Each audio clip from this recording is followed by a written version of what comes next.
Hello everyone. तो हम लोगों ने लास्ट क्लासेस में देखा था स्टोन एज। आज के क्लास में आज ये सेशन होने वाला है हड़प्पन सिविलाइजेशन पे। तो आइए जानते हैं हड़प्पन सिविलाइजेशन क्या है। हड़प्पन सिविलाइजेशन, आपने यहाँ पे नोटिस किया हड़प्पा के साथ सिविलाइजेशन का टर्म ऐड हुआ है। ये टर्म क्यों ऐड हुआ है? इससे पहले क्यों नहीं ऐड हुआ था स्टोन एजेस में? जो पैलियोलिथिक हम लोगों ने पढ़ा, पैलियोलिथिक, मेसोलिथिक, नियोलिथिक, तो इसी में क्यों ये ऐड हुआ है? यहाँ पे ऐड होने का एक रीज़न है कि यहाँ पे जो हड़प्पन जो सिविलाइजेशन है, इसमें सारा जितना भी जो भी चीज़ था वो सारा का सारा प्रॉपर मैनेजमेंट हुआ था सभी चीज़ों का।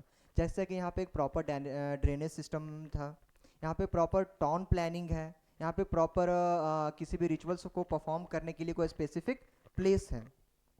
तो इसी को देखते हुए इसे फर्स्ट हड़प्पन सिविलाइजेशन बोला गया, फर्स्ट एंशियंट सिविलाइजेशन बोला गया हड़प्पन सिविलाइजेशन को। तो इसके बारे में हम देखते हैं। जैसे कि आप लोगों ने मोहनजोदारो मूवी तो देखी ही होगी, आई होप देखी होगी। तो उसमें आप लोगों ने बहुत कुछ नोटिस किया होगा कि कैसे ऋतिक रोशन एक दूसरे सिटाडेल में जाने के लिए कोई सील दिखाते हैं एक पास की तरह से। फिर उसकी जो मूवी की जो हीरोइन है वो एक ग्रेट बाथ में कुछ रिचुअल्स करती हुई नज़र आ रही हैं। वहाँ का एक कोई लीडर होते हैं, ठीक है। तो इन्हीं सब चीज़ों को हम डिटेल में जानते हैं और देखते हैं। तो discovery of Harappan civilization, Harappan civilization का डिस्कवरी कब हुआ, कैसे हुआ, कौन किए, कहाँ किए, ठीक है। तो सबसे पहले हम देखते हैं 1826 में चार्ल्स मेसन, जो कि एक जियोलॉजिस्ट है, उन्होंने हड़प्पन मॉन्ट के बारे में बताया था कि इस स्पेसिफिक जगह में हड़प्पन मॉन्ट है। अगर आप लोग यहाँ पे एक्सकवेट करेंगे तो आप लोगों को यहाँ पे कोई एंशियंट सिविलाइजेशन मिल सकता है। उसके बाद फिर अलेक्जेंडर कनिंघम के अंडर में 1870s में, जो कि एक आर्कियोलॉजिस्ट थे, उन्होंने हड़प्पन मॉन्ट का सर्वे किया। बट एक्चुअल में वहाँ पे एक्सकवेट कब हुआ था?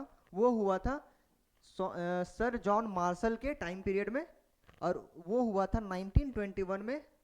दयाराम साहनी जी ने हड़प्पा को एक्सकवेट किया था, और 1922 में राखल दास बनर्जी ने मोहनजोदारो को एक्सकवेट किया था। मोहनजोदारो का मतलब होता है माउंट ऑफ डेड, जिसको हम बोलते हैं मृतकों का टीला।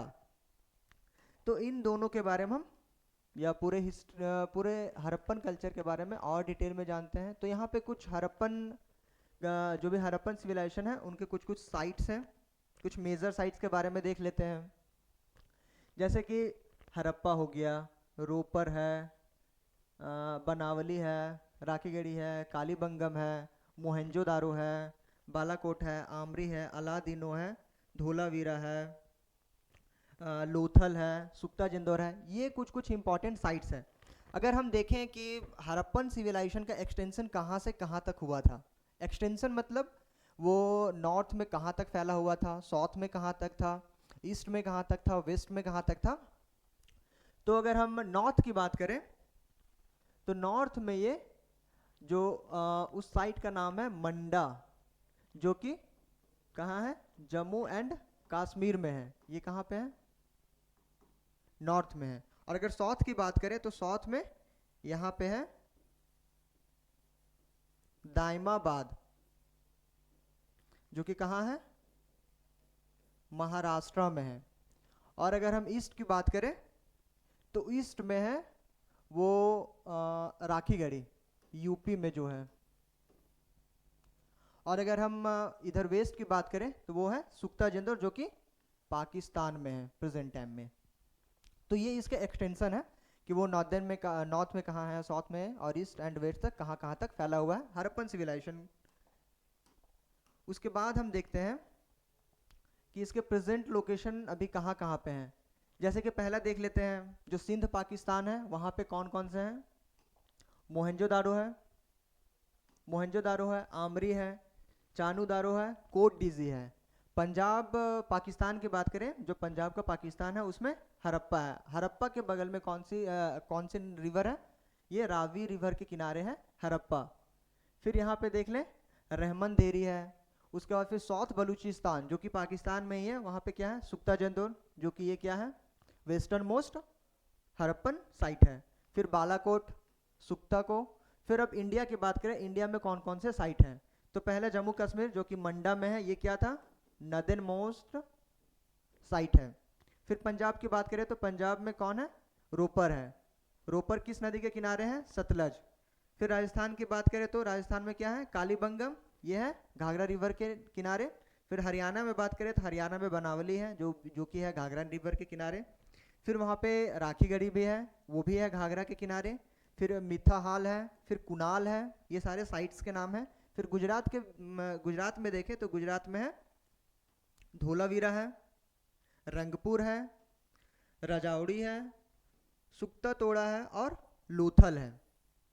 ये सारे साइट है और वो जो साइट थे उनका भी का प्रेजेंट लोकेशंस है ये सारे। अभी बात करें तो ये जो साइट्स हैं उन साइट्स में हमें क्या क्या आर्कियोलॉजिकल एविडेंसेस मिले हैं। तो अगर मोहनजोदारो की बात करें तो मोहनजोदारो में हमें क्या मिला है? Advance town planning. अभी हम देखेंगे आगे टाउन प्लानिंग क्या होता है, कैसे होता है। फिर वहाँ पे ग्रेट बाथ मिला है, इसके बारे में भी डिटेल में बात करेंगे। इंडस्ट्री, टेक्सटाइल इंडस्ट्री भी हमें मिला है। हड़प्पा की बात करें तो हड़प्पा में भी हमें टेक्सटाइल इंडस्ट्री का एविडेंस मिला है, आर्कियोलॉजिकल एविडेंस। चानू की बात करें तो वहाँ पे बीड इंडस्ट्री, मोतियों बनाने का इंडस्ट्री, मोती बनाने का। फिर वहाँ पे उस जो चानू दारो है वहाँ पे कोई भी फोर्टिफिकेशन का एविडेंस नहीं मिला है। फोर्टिफिकेशन मतलब वो जो साइट था उसमें कोई किला बंदी नहीं किया गया था। राखीगढ़ी की बात करें तो ये लार्जेस्ट साइट है आईवीसी की। आईवीसी मतलब इंडस वैली सिविलाइजेशन, मतलब हड़प्पन सिविलाइजेशन को हम बहुत सारे अलग अलग नामों से जानते हैं, जैसे IVC, Indus valley civilization, Harappan civilization, Saraswati civilization, इस तरह के नामों से जानते हैं। फिर कालीबंगम की बात करें तो वहाँ पे हमें बेंगल इंडस्ट्री का एविडेंस मिला है। फिर वहाँ पे वुडन प्लग मिला है, वुडन प्लग मतलब हल, लकड़ी का हल। फिर लोथल की बात करें तो लोथल में डॉकयार्ड मिला है भगोवा रिवर के बगल में। डॉकयार्ड मतलब जैसे जो नाव आते हैं तो नाव के लिए प्लेटफॉर्म है जहाँ पे वो रुक सके, फिर उनका जितना भी सामान है वो नीचे आए, फिर वहाँ से लोड हो, उसके लिए उसको डॉकयार्ड्स बोलते हैं। धोलावीरा की बात करें तो धोलावीरा में first time 3 town planning system मिला है। अभी तक हम लोगों को जो भी टाउन प्लानिंग सिस्टम मिला था वो 2 ही मिला था, बट यहाँ पे धोलावीरा में ये एक्सेप्शन है, इसमें 3 मिला था। फिर यहाँ पे हमें क्या रिजर्वायर भी मिला था। और रिसेंटली ही धोलावीरा को यूनेस्को हेरिटेज साइट में ऐड किया गया है। उसके बाद रंगपुर की बात करें तो रंगपुर में हमें राइस का एविडेंस मिला है। उसके बाद हम देखेंगे कि हम इसमें क्या क्या डिटेल में पढ़ने वाले हैं। कैरेक्टरिस्टिक्स क्या है, फीचर्स क्या है आईवीसी का, मतलब हड़प्पन सिविलाइजेशन का या इंडस वैली सिविलाइजेशन का। तो सबसे पहले हम देखेंगे कि इसका टाउन प्लानिंग कैसा था, जिस बारे में भी बात किए थे। टाउन प्लानिंग कैसा था, वहाँ का सोसाइटी कैसा है, इकोनॉमी कैसा है, रिलीजियस बिलीफ कैसा कैसा था, उन लोगों को क्या रिलीजियस बिलीफ था, कैसे मानते थे, वहाँ का पॉलिटिकल सिस्टम कैसा था, लोग कैसे रूल करते थे, डेथ प्रैक्टिसेस कैसा था। डेथ प्रैक्टिसेस मतलब मरने के बाद कौन कौन से रिचुअल्स किए जाते हैं। तो हम देखते हैं टाउन प्लानिंग से। टाउन प्लानिंग बेसिकली उस टाइम पे 2 तरह का टाउन प्लानिंग होता था। एक होता था थोड़ा अप्रेज प्लेटफॉर्म में, वो थोड़ा ऊंचा रहता था, और एक थोड़ा नीचे वाला रहता था। तो नीचे में जो लोग रहते थे वो सारे के सारे गरीब लोग रहते थे, या तो फिर कह लें वो लोकल जो भी लोग रहते थे, मतलब वो रहने का घर था। और दूसरा क्या था, वो अप्रेज्ड प्लेटफॉर्म, वो शायद अमीर लोगों के लिए होगा, या तो फिर वो कोई एडमिनिस्ट्रेटिव बिल्डिंग्स होगा, मतलब जिसमें लोग जा जाके जो भी पॉलिटिकल बातें हों वो सब कर सके वैसा। तो इसका बात करें तो जो अपर जो प्लेटफॉर्म था उसको सिटाडेल के नाम से हम जानते हैं, सिटाडेल बोलते हैं। और जो दूसरा वाला टाउन इसको लोअर टाउन बोलते हैं। और अगर इसकी बात करें तो ये जो रोड्स हैं ये सारे के सारे एरिया डिस्ट्रीब्यूटेड थे, और वहाँ से जो रोड्स है वो 90 डिग्री पे क्रॉस करती है एक दूसरे को। और उसी रोड्स के किनारे आप देखेंगे तो ये ड्रेनेज सिस्टम है। ड्रेनेज सिस्टम मतलब होता है जो भी नाला रहता है जिससे कचरा बहे, वो ये सारे के सारे ड्रेनेज सिस्टम है। तो आप यहाँ पे देख सकते हैं कितना well developed, well planned system था उस टाइम पे। फिर ये उस टाइम पे जो लोगों को घर होते थे वो एक होते थे, यहाँ पे 2 टियर होते थे, फिर ये 3 होते थे। अभी इसके आगे के बारे में बात करें तो ये है एक्चुअल साइट। ये जैसे कि अभी हम लोगों ने बात किया था, ये सिटाडेल है और ये लोअर टाउन है। आप देख सकते हैं सिटाडेल ये थोड़ा सा ऊंचाई पे है और ये लोअर टाउन थोड़ा सा नीचे में है। और अगर इसकी बात करें तो ये आप देख सकते हैं ये रोड्स हैं जो कि एक दूसरे को क्या कर रहे हैं 90 डिग्रीज पे कट कर रहे हैं, और इधर इधर इधर क्या है लोगों के घर हैं। सो नेक्स्ट टॉपिक है इसका कॉमन बात। जैसे कि अभी हम लोगों ने वो देखा था मोहनजोदारो मूवी की एक सीन थी जिसमें जो उस मूवी की हीरोइन थी वो कोई रिचुअल्स परफॉर्म कर रही थी। तो वो रिचुअल्स परफॉर्म कर रही थी ग्रेट बाथ में। तो ग्रेट बाथ उसका एक एंशियंट पिक्चर है ये ग्रेट बाथ का, जो कि भी प्रेजेंट टाइम में पाकिस्तान में है। आप देख सकते हैं ये ग्रेट बाथ, इसमें पानी रहता था। ये सीढ़ी है जिस पे लोग नीचे आके ये करते थे। फिर ये साइड साइड में क्या है चेंजिंग रूम्स हैं ताकि लोग वहाँ से जब भी कोई रिचुअल परफॉर्म करें पानी में भीगे तो जाके चेंज कर सकें। अगर आप इसकी बात करें डिटेल में तो ये जो भी सीढ़ी थे जो स्टेयर्स थे वो नॉर्थ एंड साउथ डायरेक्शन में थे। और चेंजिंग रूम की बात करें तो चेंजिंग रूम वेस्ट और ईस्ट में था।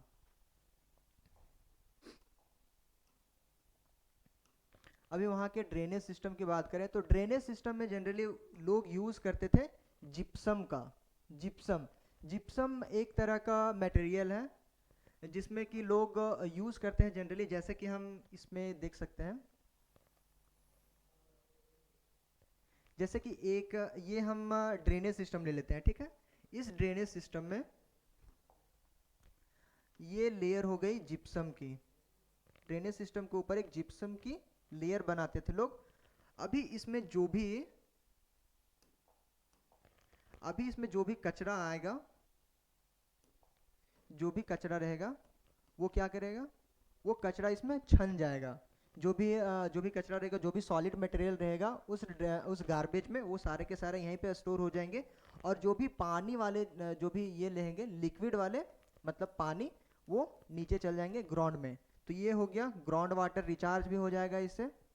और यहाँ पे जो भी सॉलिड मटेरियल बच जाएंगे कचरा का, तो उससे यहाँ पे लोग क्या करेंगे, एक मेन होल हुआ करता था जिसमें से लोग नीचे यहाँ पे ड्रेनेज सिस्टम में उतर के यहाँ के जितने भी कचरा है उसको साफ कर सकें। तो आप देख सकते हैं उस टाइम के लोग कितने ज़्यादा वेल डेवलप्ड थे और कितने अच्छे तरीके से सारे सिस्टम को, अपने सिविलाइजेशन को मैनेज कर रहे थे, अपने सोसाइटी को मैनेज कर रहे थे। ये मेन होल जिसका कि हमें एविडेंस कहाँ से मिला है, मोहनजोदारो से मिला है। फिर उस टाइम की सोसाइटी की बात करें तो society was unequal in nature. Society unequal था। अनइक्वल कैसे था, क्योंकि उस टाइम पे सिटाडेल जो है, सिटाडेल और लोअर टाउन, सिटाडेल क्या था अप्रेज्ड में था, वो फोर्टिफाइड था, उसका किलाबंदी किया गया था। तो वहाँ पे हिस्टोरियंस का मानना है कि वहाँ पे जो लोग रहते थे वो रिच होंगे, इसलिए उन लोगों ने अपने एरिया को फोर्टिफाई करके रखा था, अपने एरिया को किलाबंदी करके रखा था। तो यहाँ से रिच एंड पुअर का कॉन्सेप्ट भी आता है। बट ये डिस्क्रिमिनेटरी नहीं था, ये डिस्क्रिमिनेटरी नहीं देखा गया था। बट इसमें बहुत सारे जो भी हिस्टोरियंस हैं उन लोगों का कहना है कि वो सोसाइटी पैट्रियार्कल भी थी। पैट्रियार्कल मतलब पितरात्मक सत्ता, मतलब वहाँ पे मेल डोमिनेंस था, आदमियों का ज़्यादा डोमिनेंस था। फिर कुछ हिस्टोरियंस का कहना था कि वो मैट्रियार्कल भी था। मैट्रियार्कल मतलब मातृत्वक सत्ता। और इसके एग्जाम्पल्स हमें मिलते हैं, जो पैट्रियार्कल सोसाइटी का हमें एग्जाम्पल मिलता है वो हेड प्रिस्ट, वहाँ के जो प्रिस्ट थे, जो पुजारी थे, वो क्या थे, एक मेल थे। और अगर मैट्रियार्कल का एग्जाम्पल हिस्टोरियंस देते हैं, वहाँ की जो गॉडेस थी वो मदर गॉडेस थी। और मदर गॉडेस का जो इमेज है या जो आइडल है, जो मूर्तियाँ हैं, वो हमें ढेर सारी मिली हैं, बहुत ज़्यादा। तो इस तरह की सोसाइटी थी। फिर उसकी इकोनॉमी की बात करें तो इकोनॉमी जो अभी के टाइम पे हम लोगों का इकोनॉमी डिवाइड हुआ है, प्राइमरी सेक्टर में है, टर्सरी में है और सेकेंडरी में है। तो वैसे ही कुछ उस टाइम के भी रहते थे। जैसे कि अगर प्राइमरी सेक्टर की बात करें तो वहाँ पे भी एग्रीकल्चर होता था, जैसे कॉटन, वीट, बार्ली, मिलेट्स का। एनिमल हस्बेंड्री की बात करें, एनिमल को पालना, पशु पालन की बात करें तो वो क्या है, काउ, बेफलो, गॉट, पिग की। और अगर सेकेंडरी की बात करें तो सेकेंडरी में है art and craft. Art and craft जैसे बीड मेकिंग करते थे चानूदारो में, वहाँ से हम लोगों को इंडस्ट्री मिला है। पॉटरी मेकिंग की बात करें तो वहाँ क्या है, मिनिएचर पॉटरी और परफोरेटेड पॉटरी भी मिला है। मिनिएचर पॉटरी मतलब वैसे पॉटरी रहते थे जिन्हें हम अपने घर पे सजा के रख सकें, और परफोरेटेड पॉटरी वैसे वो पॉटरी होते थे जिस पॉटरी में ढेर सारे होल्स रहते थे, वो जनरली अल्कोहल्स बनाने में यूज़ करते थे लोग। ऑर्नामेंट मेकिंग की बात करें तो ऑर्नामेंट मेकिंग में नेकलेस है, रिंग्स हैं, उन लोगों के एविडेंस मिले हैं। बैंगल इंडस्ट्री जो हमें कालीबंगम से मिली है। फिर थर्ड, ट्रेड की बात करें तो ये दोनों रीजनल और इंटरनेशनल ट्रेड करते थे हड़प्पन सिविलाइजेशंस के लोग।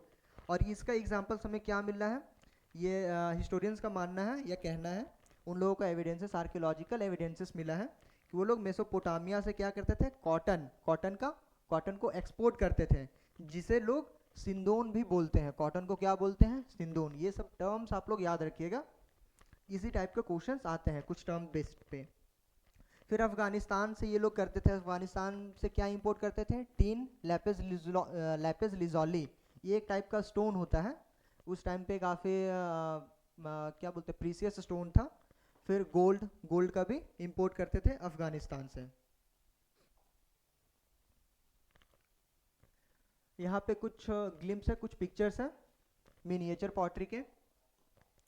जैसे कि मिनिएचर पॉटरी ऐसा जो कि घर पे सजाने के लिए जनरली यूज़ करते थे। परफोरेटेड पॉटरी ऐसा जिसमें होल रहता था, जो कि अल्कोहल बनाने में यूज़ करते थे। ये बैंगल इंडस्ट्री के एविडेंस मिले थे। ये लैपिस लिजोली, ये है लैपिस लिजोली स्टोन। फिर ये बियर्डेड प्रिस्ट, जिस बियर्डेड प्रिस्ट के बाद हम लोगों ने करा था कि इसी पे वहाँ की सोसाइटी को हिस्टोरियंस ने क्या बताया था, पैट्रियार्कल सोसाइटी है।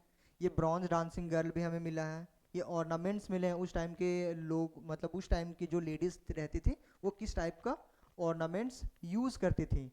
फिर कुछ टेराकोटा फिगरेंस मिला है, मतलब मिट्टी के मृदभांड, मिट्टी के कुछ मूर्तियाँ मिली हैं हमें। फिर उस टाइम का पॉलिटिकल सिस्टम कैसा था। There is not much evidence found related to political system of Harappa because we are unable to decipher their script. अभी तक हम लोगों ने आईवीसी के हड़प्पन सिविलाइजेशन का जो भी स्क्रिप्ट है उसको डेसिफर नहीं कर पाए हैं, जिसमें हम लोगों ने हिस्ट्री का जो प्रोटोटाइप है उसमें हम पढ़ रहे हैं। तो प्रोटोटाइप में क्या था, हमें आर्कियोलॉजिकल एविडेंसेस और रिटेन एविडेंसेस मिले हैं, बट रिटेन एविडेंसेस को अभी तक हम लोगों ने डेसिफर नहीं किया है, पढ़ नहीं पाए हैं। तो इस वजह से हम उसके पॉलिटिकल सिस्टम के बारे में नहीं बात कर पाते हैं। बट फिर भी कुछ हिस्टोरियंस का मानना है कि वहाँ का जो सोसाइटी है, जो पॉलिटिकल सिस्टम है, वो सेंट्रलाइज्ड एडमिनिस्ट्रेशन सिस्टम से चल रहा था। और वो जो भी सोसाइटी है वो मर्चेंट्स और ट्रेडर्स, मतलब जो भी व्यापारी हैं वही लोग चला रहे थे। और जो सिटाडेल है, सिटाडेल को उन लोगों ने एडमिनिस्ट्रेटिव बिल्डिंग भी कहा है, मतलब कि लोग उसे, जो सिटाडेल है अप्रेस्ड प्लेटफॉर्म में जो था, उस सिटाडेल को लोग एडमिनिस्ट्रेटिव बिल्डिंग्स, मतलब वहाँ पे सिर्फ एडमिनिस्ट्रेशन के बारे में बात हुआ जाता होगा, मतलब लोग कैसे इसको मेंटेन करके रख सकें, कैसे रूल कर सकें, सारी पॉलिटिकल बातें, एडमिनिस्ट्रेटिव बातें इस टाइप की होती थी, ये हिस्टोरियंस का मानना है। फिर रिलीजियस बिलीफ या रिलीजियस लाइफ कैसा था हड़प्पन सिविलाइजेशन का। तो people of Harappa worship nature powers. तो जो हड़प्पन जो पीपल्स थे वो क्या करते थे, वो नेचर वर्शिप करते थे। नेचर वर्शिप कैसे, नेचर वर्शिप करते थे। फिर ये साथ में मेल और फीमेल डेटीज को भी पूजते थे, जैसे कि अभी आगे हम लोग एग्जांपल्स में देखेंगे। नेचर वर्शिप की बात करें तो वो लोग क्या करते थे, नेचर वर्शिप में वो पीपल को वर्शिप करते थे। मेल वर्शिप की बात करें तो वहाँ पे हमें पशुपतिशील मिला है मोहनजोदारो से। पशुपतिशील, ये है पशुपतिशील। इस पशुपतिशील को हिस्टोरियंस का मानना है कि ये शिवा हैं, मतलब जो शिव जी हैं वो हैं। जैसे कि यहाँ पे आप देख सकते हैं एक एलिफेंट है, फिर यहाँ पे एक ये बुल है, राइनो है, टाइगर है, इस टाइप के कुछ है। और फिर नीचे में यहाँ पे 2 डियर्स भी हैं, 2 हिरन हैं। फिर फीमेल डेटीज की बात करें तो फीमेल डेटीज में क्या है, मदर गॉडेस, जो कि हमें इंदस टॉन से मिला है। मदर गॉडेस जिसको गॉडेस ऑफ फर्टिलिटी भी बोला जाता है। और इनका डिपिक्शन ऐसे हुआ था, जैसे एक लेडी है, लेडी के जो नेवल पॉइंट है, मतलब उनके जो नाभि है, वहाँ से एक प्लांट उगता हुआ और उनके बॉडी को सर्कल करता हुआ दिखाया गया है, ठीक है। और फिर emerging plant from the nucleus, हाँ वही, उनके जो नाभि से है वो प्लांट निकल रहा है और उनको राउंड कर रहा है। ये है कुछ ये मदर गॉडेस का पिक्चर है, ठीक है। और फिर इम्पॉर्टेंट बात एक और है, no institutional structure like temple. उस टाइम जो भी आया हड़प्पन सिविलाइजेशन का जो टाइम था, वहाँ पे हमें किसी तरह का भी कोई मंदिर का क्या है स्ट्रक्चर नहीं मिला है, कोई भी मंदिर फाउंड नहीं हुआ है। मतलब ये लोग नेचर वर्शिप पे बिलीव करते थे। तो और भी कुछ सील्स हमें मिला है, जैसे पीपल लीफ का सील है, जो कि एक लाइफ गिविंग प्लांट है, जिसे हम C4 प्लांट के नाम से भी जानते हैं। मतलब पीपल ऐसा ट्री है जो हमें हमेशा ऑक्सीजन प्रोवाइड करता है। इसलिए मतलब उस टाइम के लोग ये भी जानते थे कि ये ही मतलब ये प्लांट या ये ट्री है जो हमेशा ऑक्सीजन प्रोवाइड करता है, इसलिए इसको वर्शिप करते थे, इसका पीपल ट्री का। फिर यूनिकॉर्न सील मिला है, जो कि हम लोगों ने अभी मोहनजोदारो मूवी में देखा था, जिसको ऋतिक रोशन ने एज अ पास सिटाडेल में जाने के लिए यूज़ किया था, जो कि एक मैथोलॉजिकल एनिमल है। मतलब ऐसा कोई एनिमल शायद एग्जिस्ट नहीं करता है, हिस्टोरियंस का अभी तक तो यही मानना है। फिर एक बुल सील मिला है, और भी कुछ कुछ ढेरों सारे सील्स मिले हमें वहाँ से। फिर वहाँ के लोगों का डेथ प्रैक्टिसेस मतलब मरने के बाद कैसा उन लोगों का अंतिम संस्कार किया जाना चाहिए। तो वो 3 पार्ट्स में है, full burial, partial burial and pot burial. अगर इन बरियल्स की बात करें तो देखिए, फुल बरियल में पूरे बॉडी को क्या किया जाता था, यहाँ पे दफनाया जाता था।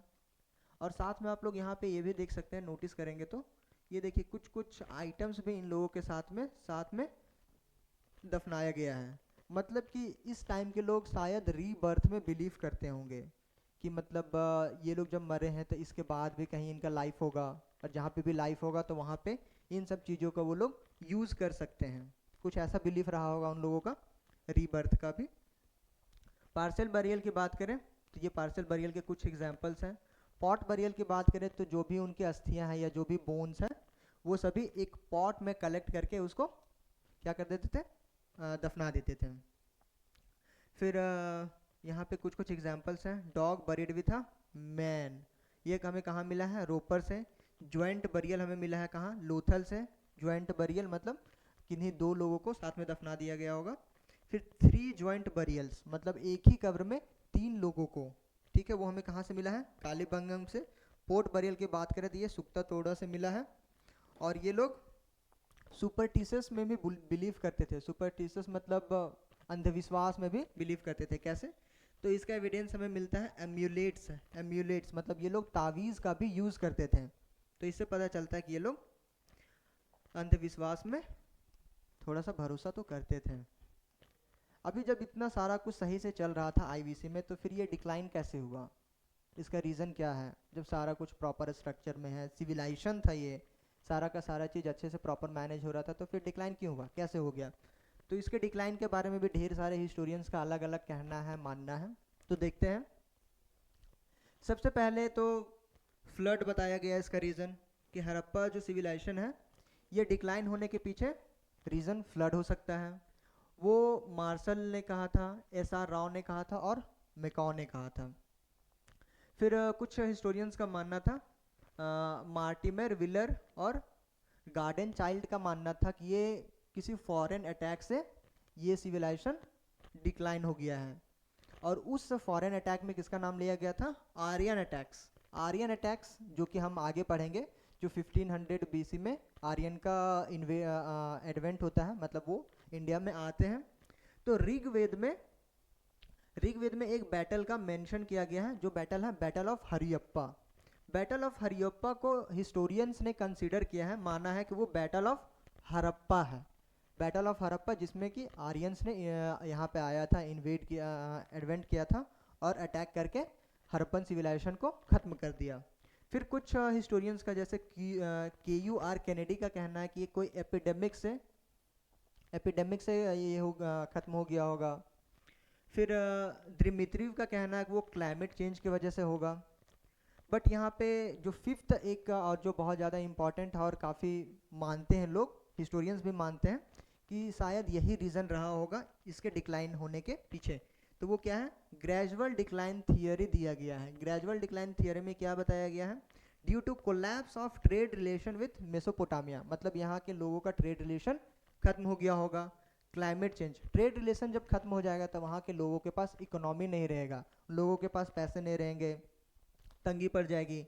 फिर क्लाइमेट चेंज, दूसरा रीज़न क्लाइमेट चेंज भी, जैसे कि हम आज के टाइम में देख सकते हैं कि ग्लोबल वार्मिंग बहुत हो रहा है, तो सी का जो लेवल बढ़ रहा है, तो वहाँ से धीरे धीरे क्या हो रहा है, लोग अपने शहर को शिफ्ट करके दूसरी जगह पे जा रहे हैं। तो इस टाइप का कुछ प्रॉब्लम रहा होगा।